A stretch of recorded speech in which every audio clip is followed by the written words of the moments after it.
Bem, se você viu o vídeo número 1, você já sabe das minhas motivações, as razões pela qual eu fiz mais de 500 vídeos criticando as doutrinas da Congregação Cristã do Brasil. Você já sabe. Agora, eu quero que você reflita. É o seguinte, que esses homens vêm pregando esses falsos ensinamentos desde 1950. Portanto, 60 anos são passados. E eles vêm na tribuna fazendo a pregação dessas falsas doutrinas, que nada tem a ver com o ensino das doutrinas da Congregação Cristã do Brasil. Então veja, diante de uma comunidade cristã, como é a Congregação Cristã do Brasil, aquele homem que se levanta e assume a tribuna para pregar para a nossa irmandade, naturalmente, essa comunidade cristã que está sentadinha ali no culto para ouvir a palavra, entendeu? Naturalmente, ela acredita que esse ministro ele está de acordo com as doutrinas da congregação, as doutrinas da igreja. Entendeu? Naturalmente. Mas quando de fato ele não está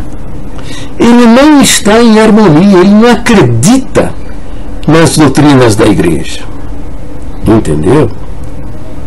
Então eu pergunto para você, o que é esse homem? O que é esse homem que se apresenta para pregar, exortar a pregação, uma pregação diante de uma comunidade como a Congregação Cristã do Brasil, e não acredita nas doutrinas da igreja? Ele é um impostor. Não há outra palavra. Raciocina um pouco, não precisa ser muito esperto para entender isso que eu estou falando. Mas outra coisa também é o seguinte, como as nossas doutrinas são as doutrinas ortodoxas, são doutrinas ortodoxas. O que são doutrinas ortodoxas? São doutrinas acreditadas pelo cristianismo ao longo dos séculos. Então, estes homens, de fato, eles são impostores diante de Deus. Agora, pergunto para você, você acha que Deus se usa de homens impostores? Você acha que Deus se usa de falsos profetas? Não se usa de homens impostores e não se usa de falsos profetas. Aí vai me perguntar você, mas irmão Jair, como é que Deus falou com a minha alma? Eu tenho certeza que Deus falou com a minha alma na boca do servo de Deus. Falou por causa da sua necessidade, falou com a sua alma por causa da sua fé. Nós temos ensinamento, nós sabemos que Deus fala até na boca de uma jumenta, quanto mais na boca de um homem como esse. Quando Deus se usa desse homem na tribuna para falar com a sua alma, não é porque ele seja alguma coisa, porque ele não é ninguém. Ele é um impostor diante da nossa irmandade, e diante de Deus é um falso profeta. Deus fala com a sua alma por causa da sua necessidade e por causa da sua confiança, que você acredita que Deus vai falar com a sua alma dentro da congregação. Entendeu? Só por isso. Mas você, como não conhece a Bíblia, não sabe o que a Bíblia ensina, e você é ludibriado por esses homens na sua boa fé. E ele tem mais, alguns até adoram, são adoradores de homens, tá bom? Bom, mas vamos lá, veja o vídeo, segunda parte, que eu estou tratando do testemunho de condenação. Um testemunho que, se você for crente da congregação, deve ter repetido diante das pessoas muitas vezes. Toma juízo, hein? Depois não vá reclamar que a chapa está quente.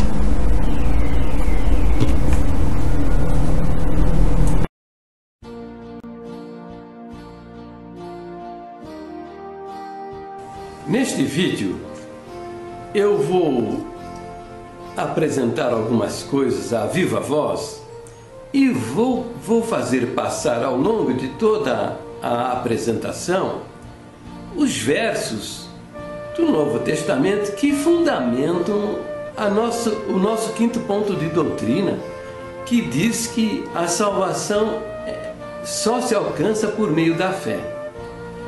Esses 20 versos, você vai ver que o Senhor Jesus não fala em boas obras. Ele não diz, por exemplo, quem crê em mim e pratica as boas obras tem a vida eterna. Ele não fala, por exemplo, quem crê em mim e batiza tem a vida eterna. Ele também não diz quem crê em mim e pertence a esta ou aquela igreja tem a vida eterna. Entendeu? O testemunho do Senhor Jesus, o ensinamento dele a respeito da salvação, é que a salvação é pela fé, viu? E ele tem autoridade para dizer isso, porque quem fez o sacrifício para a salvação da humanidade foi ele. Então ele tem autoridade para dizer isso. Agora, os homens estão misturando batismo com salvação. Pega um versinho, saca do seu contexto e faz ali uma doutrina. Outros dizem que para se salvar precisa praticar boas obras, senão não vai entrar. E observe os versos que eu apresento do ensino do Senhor Jesus e também falo a respeito dos versos que Paulo fala sobre a salvação pela graça mediante a fé. Observe, continuando com o nosso vídeo, testemunho de condenação. De início, eu fiz algumas observações a respeito daqueles que se opõem às doutrinas da congregação, ao ensino dos anciãos. E disse que estas pessoas são consideradas ímpias, pecadores, adúlteras, etc, etc, etc. Quem não conhece a nossa Irmandade pode achar que isso é um absurdo da minha parte. Bom, mas infelizmente isso é verdade, sabe? Por que isso é verdade? Porque religião sem o competente ensino torna as pessoas verdadeiros monstros. Estas pessoas têm então a sua mente manipulada, sabe? E tornam-se capazes para cometer até os maiores absurdos. Então, pessoas que eu amei, meus amigos, que eu tenho sempre tive dentro da congregação, pessoas a quem até eu consolei, apoiei, orientei, sabe? Mostrei amor. Hoje são meus inimigos, sem motivo. Simplesmente porque eu estou indignado com esse desvio doutrinário absurdo da congregação.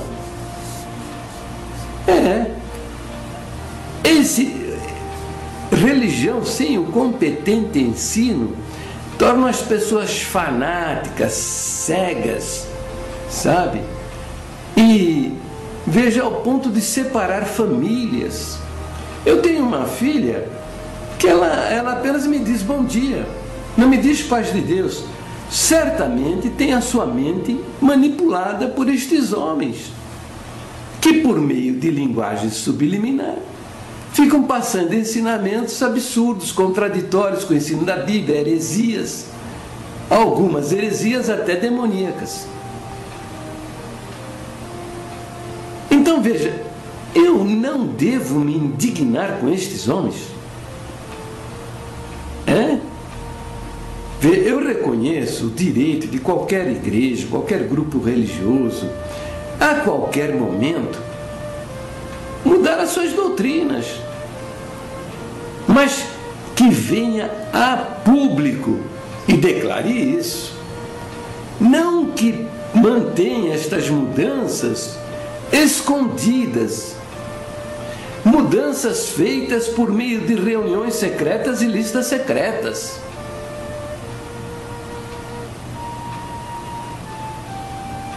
Por quê?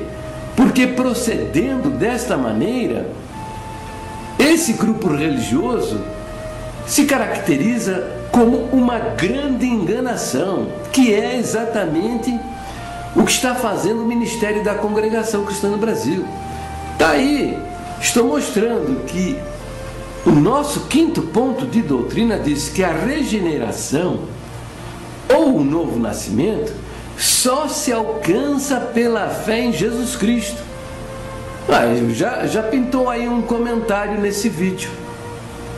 Tem uma pessoa dizendo que a salvação não é isso, a salvação é por meio de boas obras. Ele está dizendo lá, ó, veja, diz assim: seu Jair, não faça como os de outras denominações, deturpando as palavras manifestadas por Deus aos da fé. A fé sem obras é morta, assim como as obras sem fé nada resolve. Então veja, o que ele está dizendo? Ora, ele está dizendo que sem boas obras a salvação não acontece. O que contraria a nossa doutrina, que diz, no quinto ponto de doutrina, que a regeneração ou o novo nascimento só se alcança pela fé em Jesus Cristo. Então, está aí a confirmação das coisas que eu estou afirmando. O desvio doutrinário da congregação. Jesus deixou isso muito bem claro. Eu vou passar, vocês vão ver ao longo desse vídeo vários versos onde Jesus afirma a respeito da salvação e não fala em obras, não fala em batismos, não fala em pertencer a esta ou àquela igreja. Então, a doutrina, os fundamentos dos apóstolos é a salvação por meio da fé. Agora, esse pessoal desviado da palavra de Deus, pega lá um versinho de Tiago, saca esse versinho do seu contexto, onde Tiago diz que fé sem obras é morta, sacam esse versinho do contexto e usam para contradizer as palavras do Senhor Jesus e as palavras dos apóstolos. Mas Tiago está dizendo que a salvação é por meio de boas obras, ou que as boas obras têm algum efeito na salvação de alguém? Não! Pelo contrário, Tiago está mostrando, reafirmando a salvação pela graça, pela fé. Está dizendo apenas que se as obras não aparecem na vida do cristão, é porque realmente ele não foi salvo. É isso. É isso que Tiago está dizendo. Olha, é como a mão, sabe? A mão tem dois lados. Tem a palma da mão e as costas das mãos. A salvação é a mão. Ela tem dois lados. A comunhão com Deus e as obras. Por quê? Porque o resultado da salvação é as obras. Porque a pessoa recebe o Espírito Santo para habitar no seu coração e a vida dele é diferente. Com a habitação do Espírito, o crente passa a ter poder para viver uma vida cristã. A sua natureza é transformada pelo poder de Deus. Você leia no livro de Efésios, capítulo 5, o verso 18 a 23, onde fala que o fruto do Espírito Santo é amor, alegria, paz, benignidade, bondade, fidelidade, mansidão, domínio próprio. Olha, veja, não fala no plural, os frutos do Espírito Santo, mas fala no singular, o fruto. Quer dizer que quando o crente recebe o Espírito de Deus, que ele nasce de novo, pela fé, ele recebe o Espírito de Deus e a vida dele vai apresentar o fruto do Espírito Santo. E cada uma destas virtudes, elas vão aparecer de uma maneira maior, dependendo da necessidade da situação. E lá fala também das obras da carne. Ora, a carne também pode fazer coisas boas, mas ela vem misturadas com egoísmo, com religiosidade, fanatismo religioso, com orgulho, soberba, interesses particulares. E são obras que Deus nem aceita. Diante de Deus, elas não têm o menor valor. Entendeu?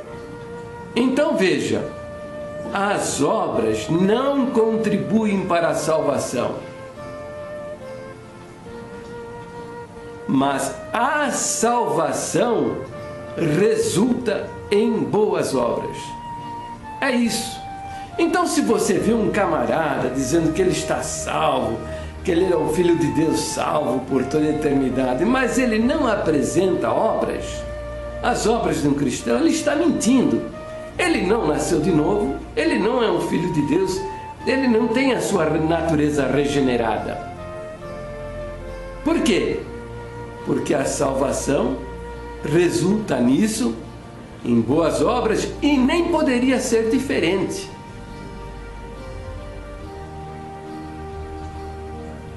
No caso da salvação, a árvore é a salvação, resultado da semente da fé, e os frutos dela são as obras, não o contrário. A árvore não é as boas obras que resultam num fruto chamado salvação. Entendeu?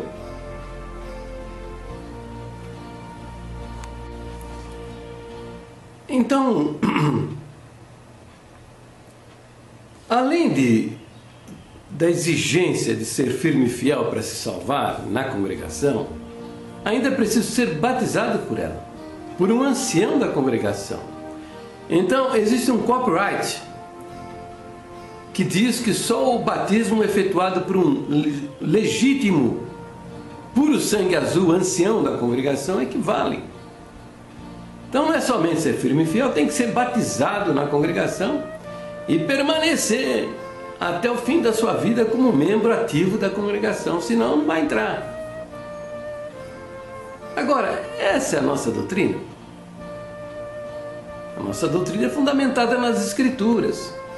Além de todas as palavras do Senhor Jesus, há o ensinamento dos apóstolos, e já mostrei 2 versos aí onde Paulo mostra claramente que a salvação é pela fé. Nós temos também o relato do testemunho do Senhor Jesus, que salvou muitas almas sem boas obras e sem batismo. O cego de Jericó, ele foi curado, voltou a ver e de lambuja ganhou a salvação da alma dele, porque creu. A mulher com o fluxo de sangue também foi curada da sua doença e o Senhor Jesus declarou: a tua fé te salvou. Zaqueu e toda a sua casa foi salva pelo Senhor Jesus. Jesus entrou dentro da casa dele e falou: hoje entrou salvação nesta casa, porque este também é um filho de Abraão. O leproso, daquele grupo de 10 leprosos, aquele que voltou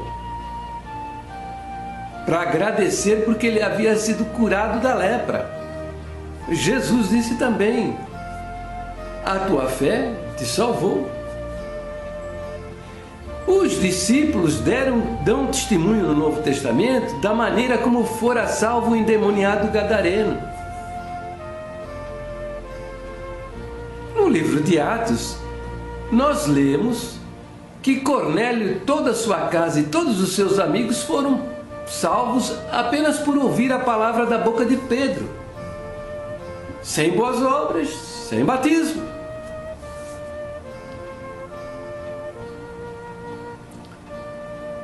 Mais ainda, o próprio apóstolo Paulo também foi salvo sem o batismo. sem boas obras, sem batismo. Pertencer à congregação.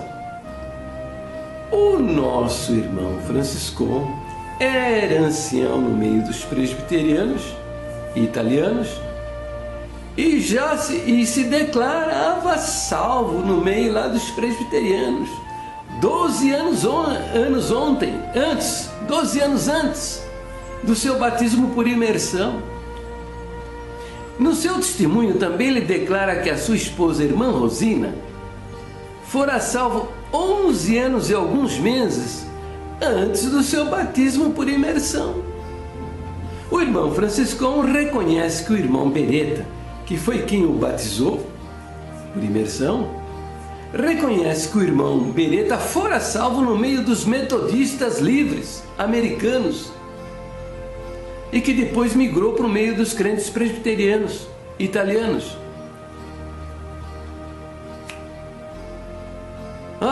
E veja bem, o irmão Franciscão, a irmã Rosina, o irmão Giuseppe Beretta, todos eles, Franciscão, no seu testemunho, relata que eles eram salvos só com a aguinha na cabeça. Não era nem por imersão. Então veja, não tem nada a ver boas obras, pertencer à igreja, ser batizado ou não com a salvação. Salvação é um presente de Deus. É um presente que você recebe quando você crê no Senhor Jesus e nas suas palavras.